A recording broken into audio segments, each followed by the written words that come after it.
आज घरे बनई खीरी। नमस्कार सांग मैंने आज थिला सोमवार से माउसी मामा और मु सकाळु जाइथिलु शिव मंदिर। आ मंदिर फेरला बेले जने फेरीवाला बिक्री करथिले बोईतालु फूल ताकू दुई बिड़ा नहीं आनिथिली।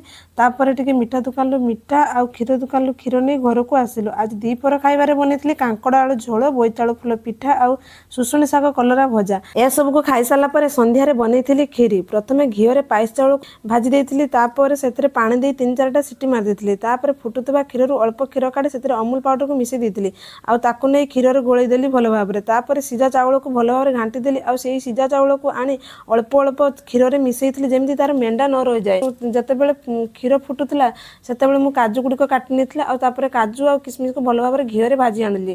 तापर चीनी को कैरामेलाइज करी सेतिरे देई भल भाबरे गोळई देली। तापर तार कलर किछि एमिति देखा गला। तापर स्वाद अनुसार चीनी मिसई देइथिली 60-70% हला पर सेतिरे मु काजू आ किसमिस को दे देइथिली। तापर लास्ट रे मिठाई मेड को दे गैस बंद कर देइथिली। देखंतु केते सुंदर कलर देखा जाय। किंतु आज जाय गोटे कथा मु जानि पारुनी एटा को पाइस कहंती ना खीरी। आपन गाडे एटा कोन कहंती निहाती कमेंट करी जणाइबे। रहिली जय जगन्नाथ।